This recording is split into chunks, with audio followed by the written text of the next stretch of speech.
सकाळपासून ते रात्रीच्या 10 वाजेपर्यंत या ठिकाणी ज्ञान यज्ञ चालू आहे आणि आपण सगळे ते त्या ज्ञानगंगेमध्ये न्हावून निघत आहात.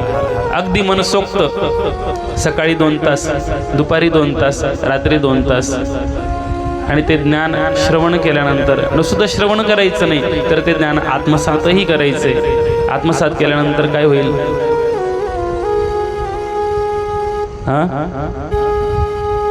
हे जे ज्ञान आहे हे आत्मसात केल्यानंतर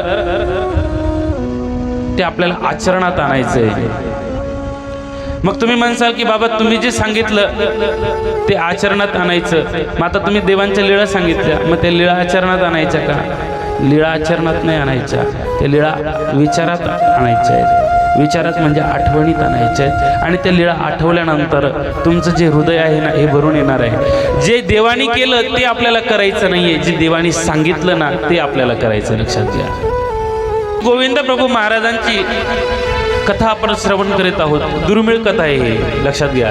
श्री गोविंद प्रभू महाराजांची जी कथा आहे ही महानुभाव पंथामध्ये मी तरी अजूनपर्यंत कोणाच्या मुखातून ऐकलेली नाही. आमच्या श्री गुरुजींनी पोथीच्या माध्यमातून आम्हाला सांगितली, ती आम्ही श्रवण केली. परंतु अशी मोकळ्या स्टेजवर संगीत कथा श्री गोविंद प्रभू महाराजांची होत नाही. आणि त्या कथेचा संकल्प म्हणजे श्री गोविंद प्रभू महाराजांची कथा समाजापर्यंत पोचावी, लोकांपर्यंत पोचावी, बाया बापड्यांपर्यंत पोचावी, तरुणांपर्यंत, वृद्धांपर्यंत पोचावी. सगळ्यांच्या अंतःकरणामध्ये तो रुद्धपुरचा असलेला तो श्री गोविंद प्रभू महाराज प्रत्येकाच्या हृदयामध्ये जावा, प्रवेश करावा, ही इच्छा ज्या मंडळांनी व्यक्त केली आणि तो संपूर्ण कार्यक्रम या ठिकाणी साकार केला. असं श्रीकृष्ण सेवा प्रतिष्ठान मंडळ, या मंडळासाठी एकदा जबरदस्त टाळ्या झाल्या पाहिजेत. संकल्पना अनेक येत असतात आपल्या मनामध्ये, परंतु अशी जी दुर्मिळ संकल्पना आहे, विचार करण्यासारखी गोष्ट आहे. आतापर्यंत तुम्ही रामकथा ऐकली. समाजामध्ये कोणत्या कोणत्या कथा चालतात? रामकथा, शिवपुराण ऐकलं असेल, श्रीमद भागवत पुराण गल्लोगल्ली ऐकलं असेल, हरिविजय ऐकला असेल, पांडव प्रताप ऐकला असेल, जयवीरी अश्वमेध कथासार ऐकला असेल, श्रीमद देवी भागवत पुराण ऐकलं असेल, गजानन बाबा कथा ऐकली असेल, साईबाबा कथा ऐकली असेल, शिवाजी महाराजांचं चरित्र ऐकलं असेल, चक्रधर स्वामींचं सुद्धा चरित्र तुम्ही ऐकलं असेल.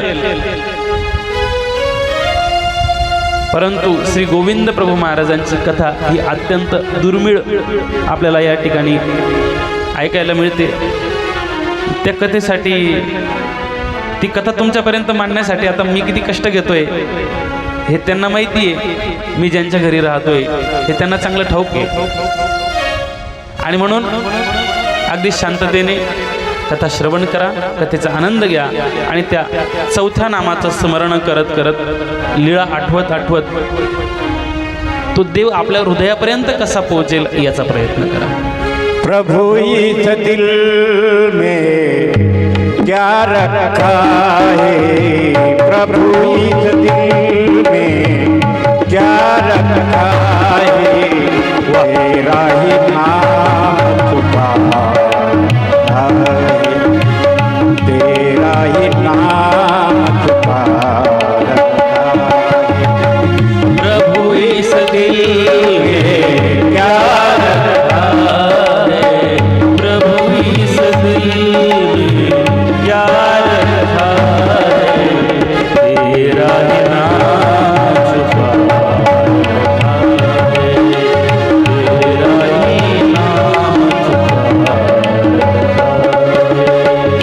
भक्तगण आते हैं, दर्शन पाते हैं, धन्य हो जाते हैं. भक्तगण आते हैं कि दर्शन पाते हैं, धन्य हो जाते हैं, धन्य हो जाते हैं.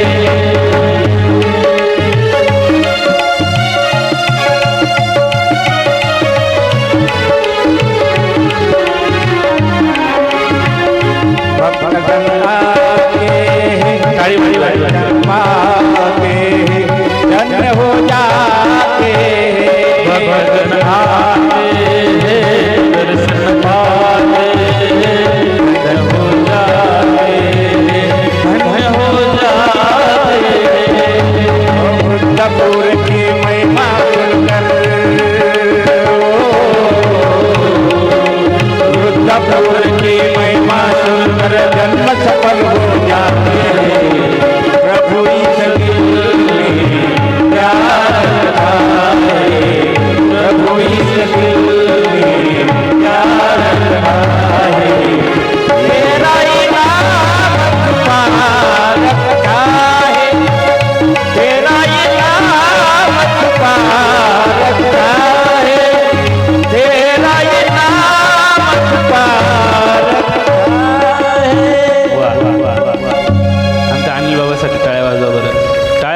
तुम्ही टाळ्या वाजवायला संकोच करता.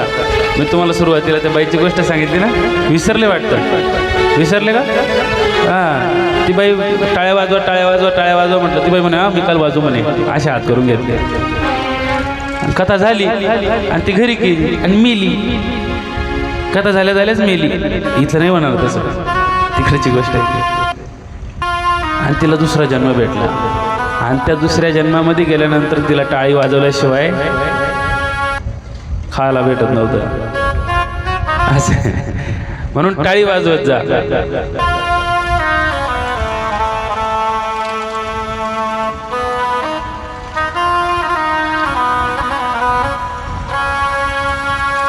सकाळ सकाळची वेळ होती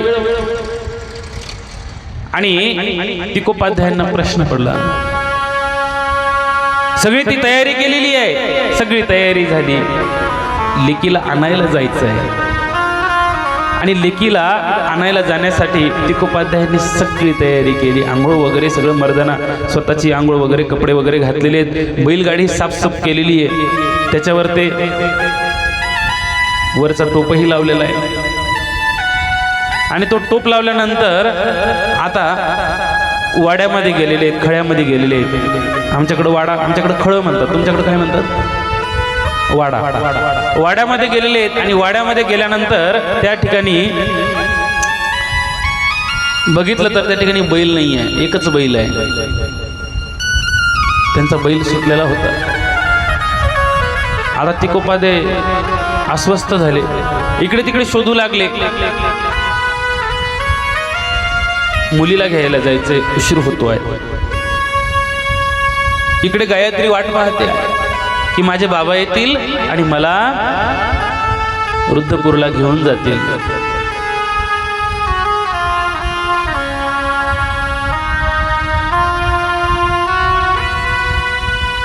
दमछाक झालेली आहे, दिवसभर बैलाला शोधलं, संध्याकाळची वेळ झाली. पहिलं मूळ होतं. आणि जसं तिकोपाध्याय घरी आलेत ना, घरी आल्यानंतर ओट्यावर उभी असलेली गायत्री त्यांना दिसली आणि गायत्रीकडे बघून आश्चर्यचकित झालेले आहेत. अंगावर सुंदर अशी साडी नेसलेली आहे, गळ्यामध्ये अलंकार आहे, हातामध्ये बांगड्या आहेत. पहिल्या मुळाची नवरी कशी असते तुम्हाला सर्वांना माहिती आहे. अगदी सजून धजून असलेली ती गायत्री आणि तिचा प्रसन्न असलेला तो चेहरा बघून तिकोपाध्याय म्हणतात, तू कधी आलीस? तुला घ्यायला कोण आलं होतं? त्यावेळेस गायत्री म्हणते, सकाळीच गुंडोबा मुराळी म्हणून पाठवला होता की तुम्ही. गुंडोबा म्हणजे श्रीप्रभू बाबा, आणि श्रीप्रभू बाबांना तुम्ही मुराळी म्हणून पाठवलं होतं ना. तिकोपाध्यायांच्या काही लक्षात येईना आणि तिने सांगायला सुरुवात केली की सकाळी सकाळीच गुंडोबा आमच्याकडे आला, मस्तपैकी स्नान वगैरे केली, जेवणही केलं आणि जेवण करून आम्ही निघालो. दुपारी आम्ही या ठिकाणी पोहोचलो. तिच्या मुखातनं हे समाधानाचे शब्द ऐकल्यानंतर तिकोपाध्यायांना अत्यंत आनंद वाटलेला आहे. आणि तिकोपाध्याय म्हणतात की हाबा माझी माऊली, माझी माऊली आहे. श्रीप्रभू बाबा कोण आहेत? माझी माऊली आहे.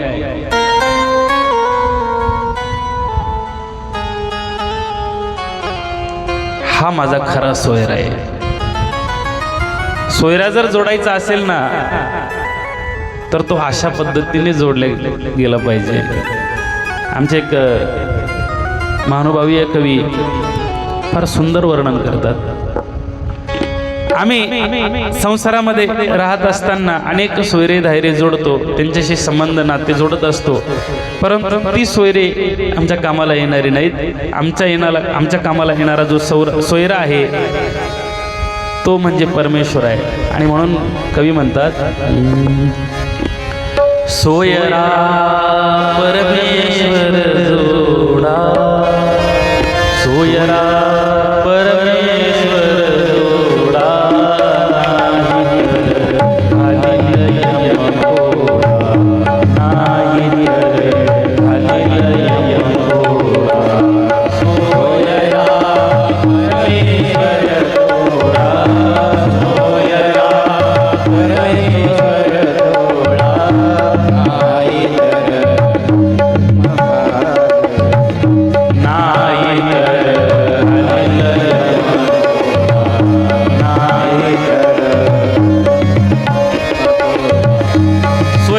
जोडायचा असेल तर तो कोणता सोयरा जोडला पाहिजे? परमेश्वर हा सोयरा जोडला पाहिजे. आणि त्या परमेश्वरासोबत जर सोयरीक जर जुडली नाही तर काय होईल? यम खोडा घालेल आपल्याला. याला अनुकरण असं म्हटलेलं आहे. आणि मग ती मुलं खोटं बोलत नाहीत तर ती तुमचं अनुकरण करत असतात. वडील जे जे करती त्या नाम धर्म बोली जेती. जे वडील म्हणजे जी मोठी माणसं जे करतात ना त्याला धर्म असं म्हटलेलं आहे. तो धर्म परंपरेने आलेला धर्म कसा जोपासायचा.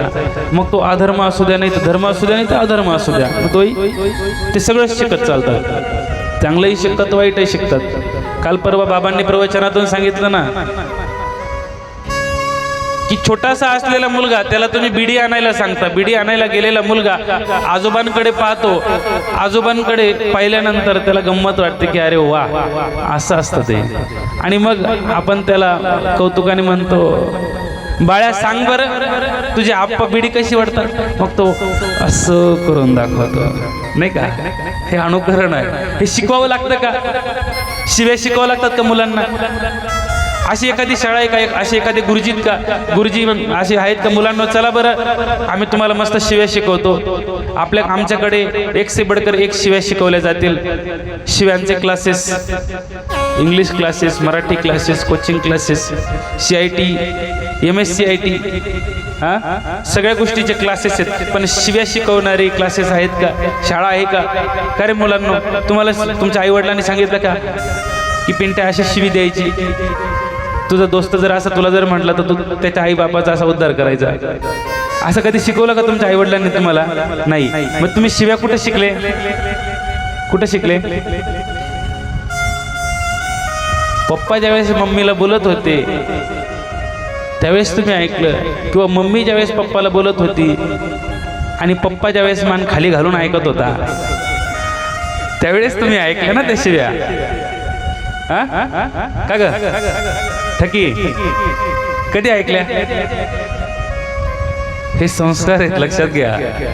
हे संस्कार जसं तुम्ही पेरणार आहे तसं उगवणार आहेत. मग तुम्ही जर आध्यात्मिक संस्कार जर मुलांवर जर दिले तर ते आध्यात्मिक संस्कार उगवतील.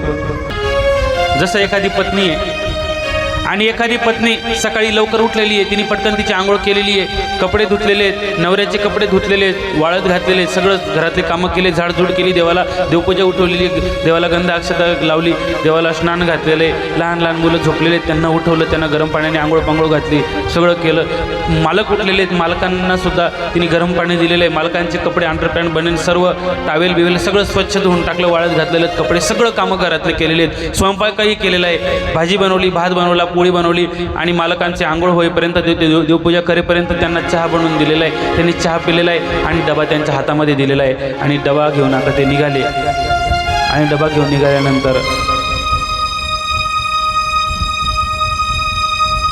मालकाने पत्नीकडे पाहिलं आणि पत्नीला राग आला. त्या पत्नीचा मालकाला काय आला? राग आला. का बरं राग आला? सकाळपासून उठलेली सगळी कामं केलेली आहेत तरी सुद्धा मालकाला त्या पत्नीचा राग आला. मालक गेलेत, कामाला गेलेत, बायकोनी मेसेज केला जेवण केले का? मालकाचं एक नाही दोन नाही मेसेज पाहिला, इग्नोर केला. परत फोन केला, फोन समोर पडलेला आहे, उचलायची इच्छा नाही. परत संध्याकाळी फोन केला, मेसेज केला, काहीच नाही. रात्री 9 वाजेला घरी आले. घरी आलेल्या मालकाकडे पाहिलं आणि पत्नीने प्रश्न विचारला. म्हटले का हो तुम्ही आज सकाळपासून माझ्यासोबत बोलत नाही, बोलणं बंद केलं की काय? काय झालं तुम्हाला? माझ्याकडून काही चुकलं का? त्यावेळेस नवऱ्याने काय उत्तर द्यावं? मी निघालो, सकाळी कामाला मी निघालो, मी तुझ्याकडे मोठ्या प्रेमाने पाहिलं आणि तू मला साधं बाय सुद्धा नाही म्हटली. काय नाही म्हटली? साधं बाय सुद्धा नाही म्हटली. पहा तुम्ही आता, ती बायको सकाळी उठली, तिने आंघोळ केली, तुम्हाला आंघोळ घातली, कपडे धुतले, चहा बनवला, स्वयंपाक बनवला, तुम्हाला डबा बनवून दिला, देवाला आंघोळ घातली, पोरांची तयारी केली, त्यांना शाळेत पाठवलं, सगळं तिने ते सांभाळलेलं आहे. आणि तुम्ही छोट्याशा गोष्टीसाठी रुसून बसले. कशासाठी? तर तुम्हाला बाई नाही म्हटली. हां, देवतेचं सुद्धा असं. तुम्ही सगळं करा आणि एक गोष्ट कुठंतरी कमी पडली का लगेच सगळं केलेलं माती मोल होत असतं. परंतु परमेश्वराचं मात्र असं नाही. परमेश्वर भगवंत ज्यावेळेस जीवाला शास्त्र सांगतात, जीव आचरण करण्याचा प्रयत्न करतो, त्या पद्धतीने चालण्याचा प्रयत्न करतो, देवाने जे जे सांगितलेलं आहे ते करण्याचा प्रयत्न करतो, त्याला पदोपदी गोमटं होत असतं. इथं नुसतं एकमेकाला दंडवत केल्याचं सुद्धा गोमट आहे. केली क्रिया वाया न वचे. जी जी आपण क्रिया करतो ना ती क्रिया वाया जात नाही. वाया जाते का? नाही जात. असं अशा त्या अनंत लीळा अनंत क्रिया आपण जर भगवंताच्या जर केल्या तर भगवंत सुद्धा प्रसन्न होत असतात.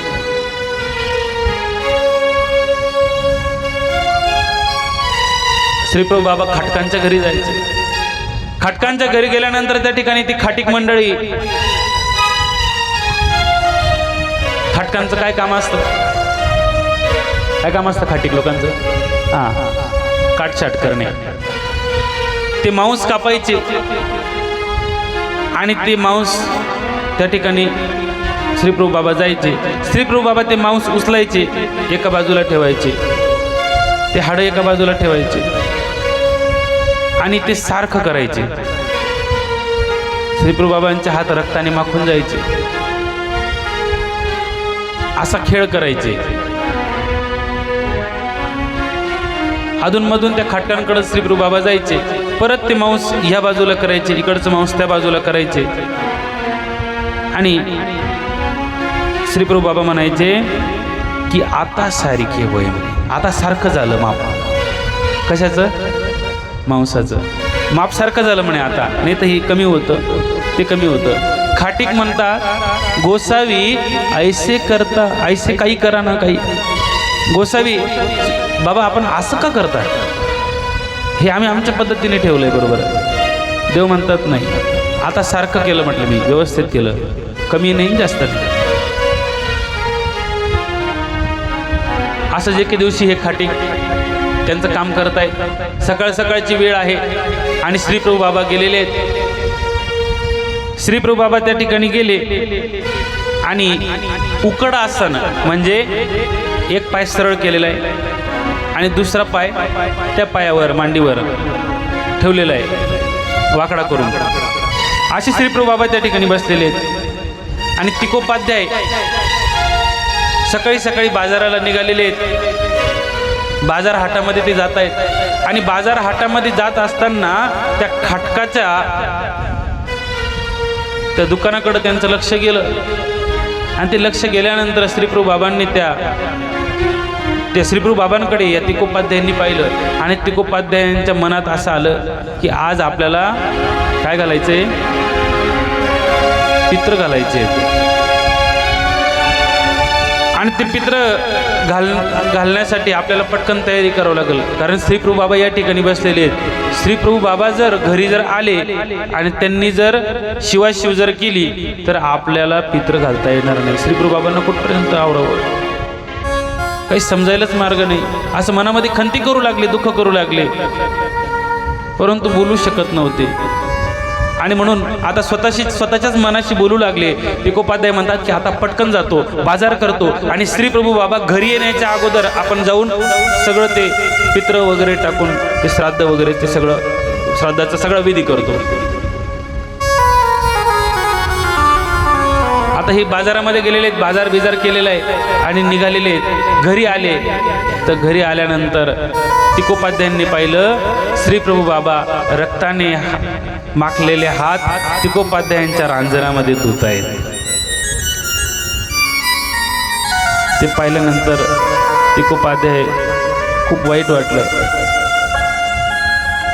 तिकोपाध्याय आता पत्नीला म्हणतात की हे सगळं पाणी आता उपसावं लागेल आपल्याला. ते सगळं पाणी उपसायला लागलेले आहेत, सगळं पाणी उपसलेलं आहे, परंतु पाणी संपत नाही आहे. पाणी उपसता उपसता आता हाताला फोड आलेले आहेत, परंतु पाणी उपसल्या जात नाही. काय करावं प्रश्न निर्माण झाला. थकून गेलेले आहेत, घामेजून गेलेले आहेत, पती पत्नी दिवसभर झोपलेले आहेत. रात्री आणि झोपल्यानंतर त्या ठिकाणी त्यांना स्वप्नामध्ये एक मुंजा दिसतो आहे. तो मुंजा त्या ठिकाणी आला आणि तो मुंजा त्याच रांजणातून पाणी घेतो आहे, अंगावर टाकतो आहे, स्नान करतो आहे. तिकोपाध्याय त्या मुंजाला स्वप्नामध्ये प्रश्न विचारतात की बाबा रे, तुम्ही या ठिकाणी स्नान करतायत, हे पाणी चांगलं नाही, हे पाणी अस्वच्छ आहे, अपवित्र आहे. त्यावेळेस तो मुंजा तिकोपाध्यायांना म्हणतो की हा भट्टो, हे पाणी अपवित्र नव्हे, हे पाणी पवित्रच आहे. कारण या ठिकाणी श्री प्रभू बाबांनी स्वतः हात धुतलेले आहेत आणि त्या श्री प्रभू बाबांच्या स्पर्शाने ते पाणी, त्या पाण्याला अमृता एवढी ताकद निर्माण झालेली, अमृतापेक्षा सुद्धा मोठी ताकद त्या पाण्याला निर्माण झालेली आहे.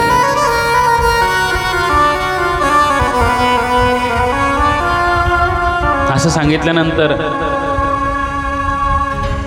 तिकोपाध्यायांना खडबडून जाग आली आणि तिकोपाध्याय त्यांच्या ठिकाणी असलेला जो विकल्प दोष आहे ना, तो विकल्प दोष श्री प्रभू बाबांनी नासून टाकला. आणि आता तिकोपाध्याय आपल्या पत्नीला म्हणतात की ह्याच पाण्याने स्वयंपाक कर, तूही खा, मीही खातो. आता त्याच पाण्याने तो स्वयंपाक करण्यात आलेला आहे आणि सगळ्यांचा विकल्प दोष दूर झालेला आहे, नष्ट झालेला आहे. श्रीप्रभू बाबांच्या ह्या ज्या लीळा आहेत, या लीळांमधून आपल्याला काय मिळतं? माणसाने विकल्प करू नये. मग विकल्प म्हणजे काय? जसं तुम्ही रस्त्याने जाताय, एखादी घाणेरडी वस्तू तुम्हाला दिसल्यानंतर तुम्ही त्या वस्तूकडे बघितलं, पचकन थुकल्यानंतर तुमच्या मनामध्ये विकल्प निर्माण झालेला आहे आणि तो विकल्प निर्माण झाल्यानंतर ज्यावेळेस माणसाचा मृत्यू होतो ना, त्यावेळेस 3 तास हा जीव जो असतो या शरीरातला, तो जीव याच ठिकाणी, याला ब्रह्मांड असं म्हटलेलं आहे आणि त्यामध्ये 3 तास असतो. आणि म्हणून मनुष्य मेल्यानंतर महानुभाव मंडळी 3 तास प्रेताला स्पर्श करत नाहीत, असा शास्त्राचा नियम आहे.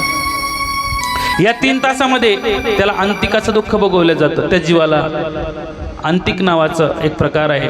मग तो प्रकार कसा आहे? शता वृश्चिका इथली पीडा एका सर्पा होय. म्हणजे 100 विंचू चावल्यानंतर जी वेदना होते, ती वेदना एक साप चावल्यानंतर होते आणि असे 100 साप चावल्यानंतर जी वेदना होते, ती वेदना देहांतीच्या जीवाला होत असते ह्या 3 तासामध्ये.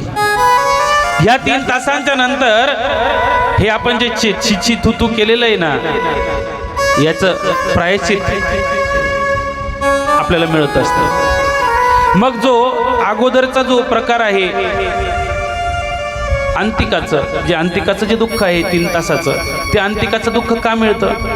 कारण आपल्यासाठी पचन तयार होतं, स्वयंपाक तयार होतो आणि तो स्वयंपाक तयार करत असताना त्या स्वयंपाकामध्ये म्हणजे त्या चुलीमध्ये जे किडे मुंगे, डोळ्यांना दिसणारी न दिसणारी सूक्ष्मजीवांची जी हिंसा होते ना, त्या हिंसेचं जे पातक आहे, पाप आहे, ते पाप ह्या 3 तासामध्ये जीवाला भोगवल्या जातं. त्यानंतर पुढे जीवाला प्रेतदेह नावाचं एक शरीर प्राप्त होत असतं. ते शरीर असं असतं, भलं मोठं डोकं असतं रांजणासारखं, त्याहीपेक्षा कितीतरी मोठं पोट असतं. डोंगर खावा एवढी भूक लागते, समुद्र प्यावा एवढी तहान लागते, परंतु खाणार कसा, पिणार कसा? गळा तर सुई एवढा गळा असतो, तो करंगळीसारखा, आणि त्या करंगळीसारख्या असलेल्या गळ्यातलं जे छिद्र असतं ना, ते सुईसारखं असतं. अखंड जळतूची असेल, अखंड जळतच असतो. हे दुःख कशामुळे प्राप्त झालं? विकल्प आला. एखाद्या ठिकाणी मानवी विष्ठा पाहिली, विकल्प आला. एखाद्या मुलांनी वांती केली, एखाद्याने कुणीतरी वांती केलेली आहे, ते पाहिल्यानंतर मनात विकल्प आला. एखाद्याने जोरात खकारलं तरी विकल्प आला. एखाद्याने बोलताना म्हणजे जेवताना शिंकल्यानंतर सुद्धा आपल्याला विकल्प निर्माण झाला. अशा अनेक प्रकारचा विकल्प आहे आणि तो विकल्प जर आपण केला तर काय होतं? प्रेतदेहाचा लेप लागतो. प्रेतदेह म्हणजे हे जे मी आता शरीर सांगितलं, ह्या शरीराचा हे शरीर माणसाला प्राप्त होत असतं. मग हे शरीर आम्हाला मिळू नये यासाठी आम्ही काय केलं पाहिजे? निर्विकल्प झालं पाहिजे. देहाच्या अंती जरी निर्विकल्प झालं तरी प्रेतदेह चुकतो. मग ते तर शक्य नाही. मग करायचं काय? मग त्यासाठी काय केलं जातं? तर आपल्या महानुभाव पंथामध्ये 10 दिवसाचे काही विधी सांगितलेले.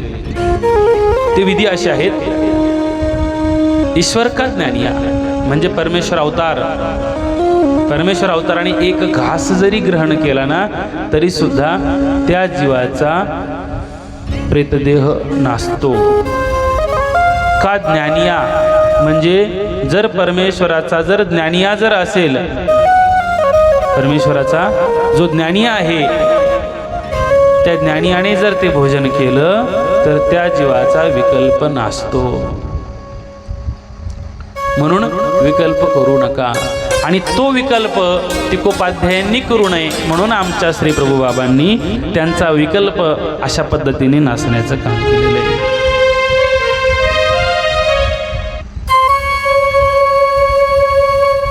देवाच्या अनेक लीळा आहेत. आता एके दिवशी देव उपासनांच्या घरी गेले.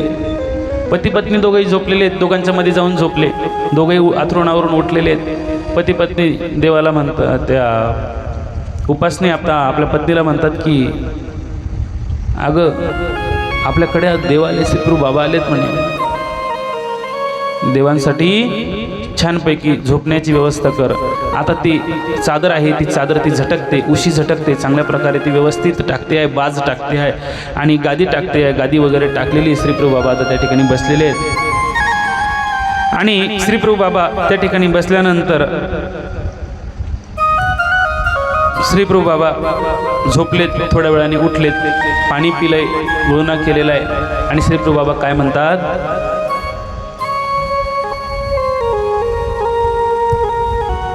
उपासनाने सांगितलं पत्नीला, श्रीप्रभू बाबांना काहीतरी खायला दे म्हणे. आता त्यांनी त्या पत्नीने तिळाच्या लाडूचा चुरा आणला. त्याच्यानंतर चारोळी, गोडंबी, साखर असं सगळं मिक्स केलं आणि श्रीप्रभू बाबांना दिलं. श्रीप्रभू बाबांनी खायला सुरुवात केली. आणि आता श्रीप्रभू बाबा म्हणतात, आता माझा होय म्हणे, आता माझा आहे म्हणे. असे प्रसन्न झाले देव. किती भाग्यवान असतील ते. हां, आपण आरती म्हणतो. आरतीमध्ये भगवंतांनी जे जे ग्रहण केलेलं आहे, ज्या ज्या भक्ताची जी जी क्रिया ग्रहण केलेली आहे, आपण फक्त म्हणायचं म्हणून म्हणतो.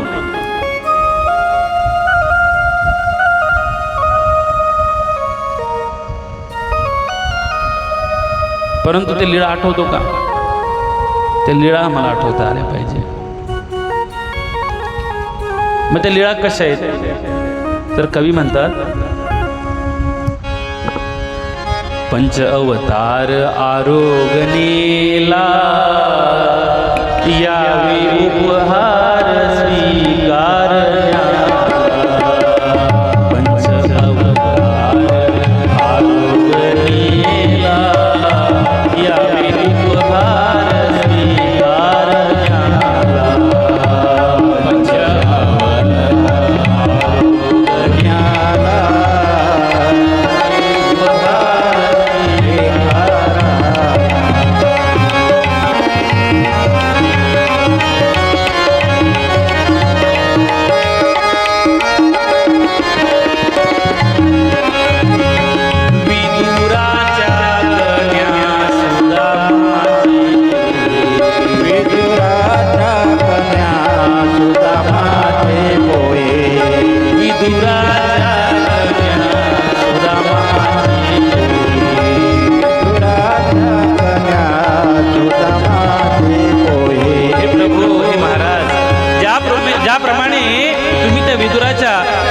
घरी गेलात ना, विदुराच्या घरी जाऊन आपण त्या विदुराच्या गण्या स्वीकार केल्या.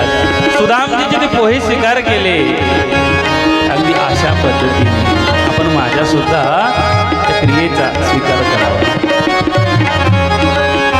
विदुराच्या गण्या सुदामाची, विदुराच्या गण्या सुदामा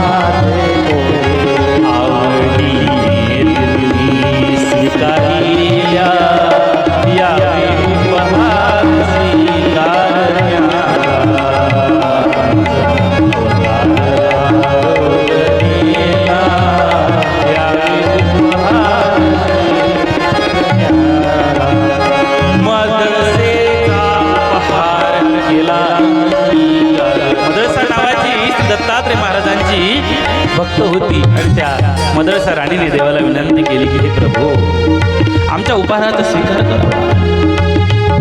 आणि त्या मदरसा राणीने उपहार तयार केलेला आहे. मदरसेचा उपहार केला अंगीकार, मदरसेचा उपहार केला अंगीकार. भोजन पान चाळेश्वर पुरीला, भोजन पान चाळेश्वर पुरीला, यावे उपहार स्वीकार न्या.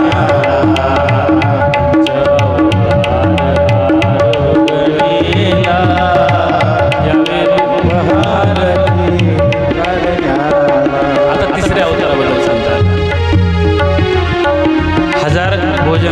हजार ब्राह्मणांना भोजन घालण्याची इच्छा होती. कोणाची? ब्राह्मणाची. आणि ते भोजन घालण्यासाठी हा ब्राह्मण निघाला. तिथे आला.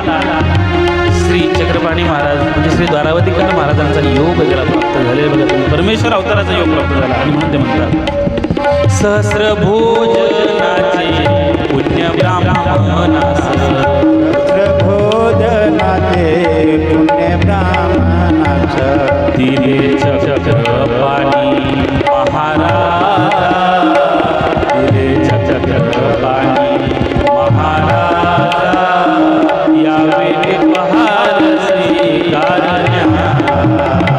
पंच अवतार आरोगलेला, यावे उपहार स्वीकार.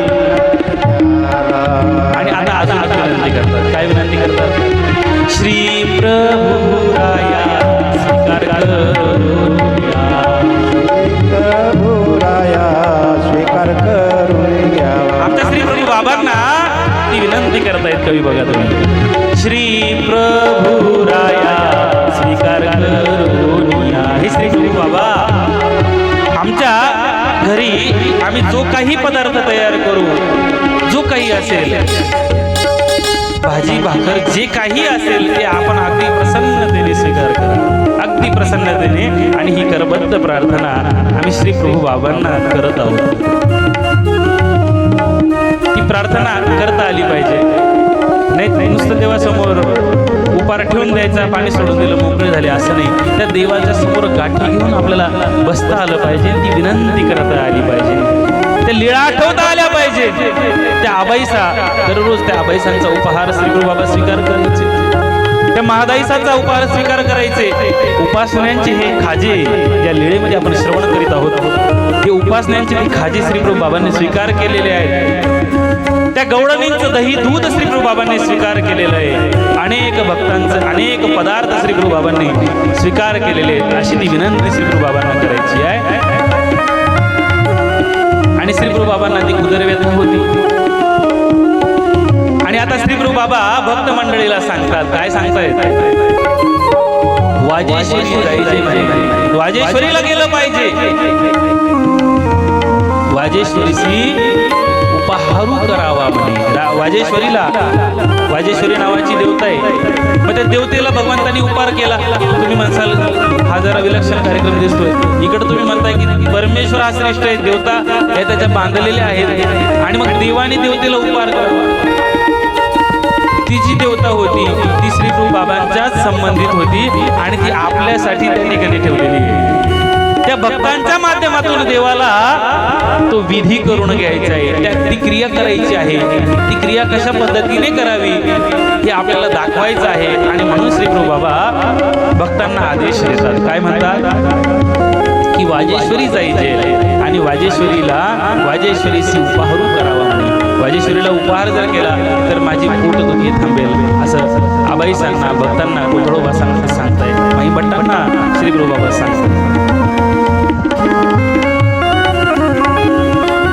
श्री प्रभू राया स्वीकार करून या.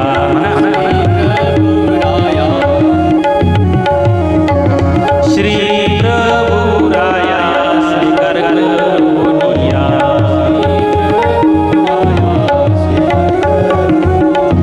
हीच पुरी वाजेश्वरीला, हीच पुरी वाजेश्वरी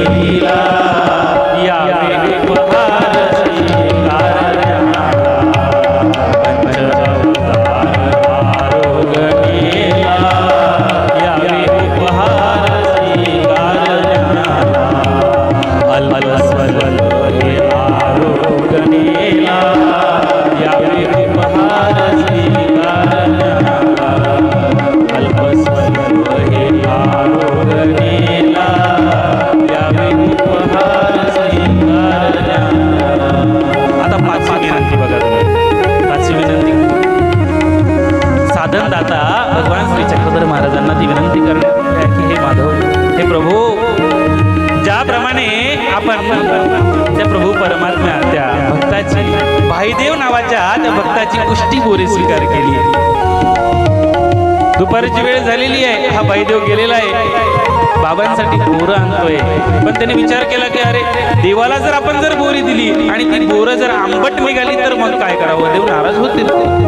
आंबट बोरं कशी द्यावी देवाला? बघा तुम्ही, हा छोटासा मुलगा आहे अगदी. लेकरांवर संस्कार पेरायचे का तुम्हाला? त्यांना लीळाचरित्र वाचन करायला लावा. छोट्याशा असलेल्या त्या भाईदेवाने विचार केलेला आहे आणि प्रभू परमात्म्याला तो बोरे घेऊन निघालेला आहे. अंगीच्या बाया, त्या दोन्ही बायांमध्ये त्या मोकळ्या केल्या, त्या बायांमध्ये बोरं भरलेली आहे.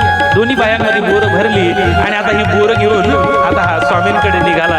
मनात विचार केला ही बोरं जर आंबट निघाली तर, आणि मग आता त्यांनी काय केलं, ही सगळी बोरं रिचवली.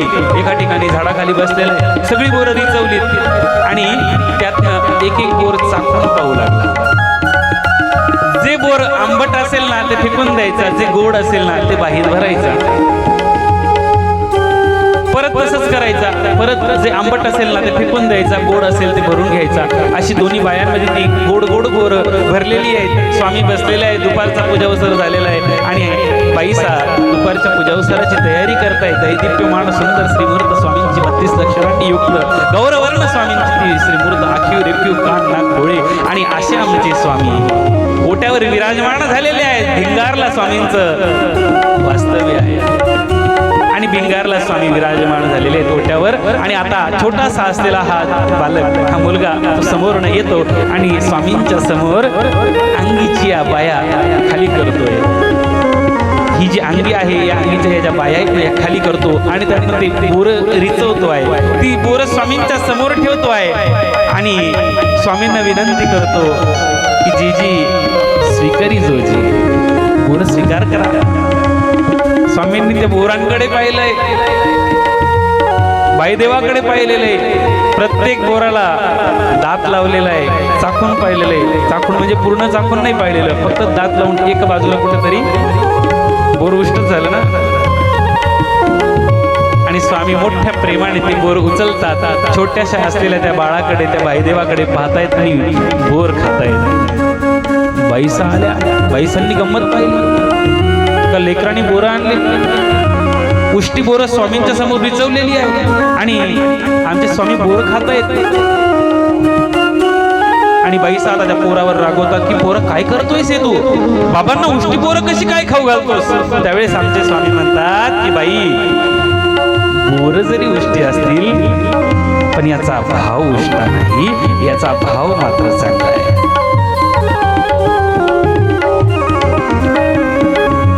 त्या बाई देवाचा तो भाव आपल्या अंतःकरणामध्ये यावा यासाठी आम्ही त्या देवाला विनंती केली पाहिजे. स्वामींनी ती सगळी बोरं बरीच बोरं खाल्ली आणि बाकीच्या बोरांना स्वामी म्हणतात आता ही बोरं घेऊन जा, या बोरांची भाजी करा, आम्हालाही द्या आणि सर्वांना खाऊ घाला. पहा तुम्ही काय गंमत आहे, केवढी ताकद आहे होत्या श्रद्धेमध्ये, केवढी ताकद आहे. असा आमचा सर्वज्ञ श्री चक्रधर महाराजांचा होता. त्या सर्वज्ञ श्री चक्रधर महाराजांना, आमच्या स्वामींना अनेक भक्त मंडळी, कुणी काही द्यायचं कुणी काही द्यायचं, अशा अनेक भक्तांचं अनेक पदार्थ श्री प्रभू आमचे स्वामी खायचे, त्या क्रिया स्वीकार करायचे. आणि नित्यदिनी बाईसांचा पाणी भात, बाईसांची ती सगळी तयारी असायची.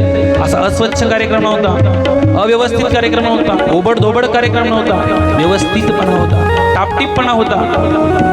भक्त मंडळी ज्यावेळेस गावातनं भिक्षा मागून यायची ना, ती सगळी भिक्षा या बाईसा व्यवस्थित करायच्या, त्याची मांडणी करायच्या आणि ती भिक्षा स्वामींच्या समोर ठेवायच्या. आणि दररोज बाईसांनी स्वतः बनवलेला चांगल्या तांदूळाचा, उच्च प्रतीच्या तांदूळाचा असलेला तो भात, तो पाणी भात, त्याच्यासोबत दही, साखर, गूळ, अशा पद्धतीने ते स्वामींचं ते ताट वाढण्यात यायचं आणि स्वामींच्या समोर ती आरोग्याने ठेवण्यात यायची. दुपारचा पूजावसर व्हायचा, मंत्रमुग्ध झालेली ती भक्त मंडळी स्वामींचं ते रूप बघायची. बाईसा आरती लावायच्या, आरती ओवाळायच्या, दुपारचा पूजावसर व्हायचा. तुम्ही करता का नाही पूजावसर? दुपारचा पूजावसर करता नाही? एवं प्रपूर्ण घटिका अथवा तदर्थ पूजावसर म्हटलं पाहिजे. तो पूजावसर व्हायचा आणि तो पूजावसर झाल्यानंतर आता स्वामी भक्त मंडळी समवेत भोजनाला बसायचे आणि भोजन ग्रहण करायचे. तो जो प्रसंग आहे ना मंडळी, तो प्रसंग आम्हाला आठवता आला पाहिजे. आणि म्हणून कवी काय म्हणतात, बाईसाचा पाणी भात स्वीकारिला,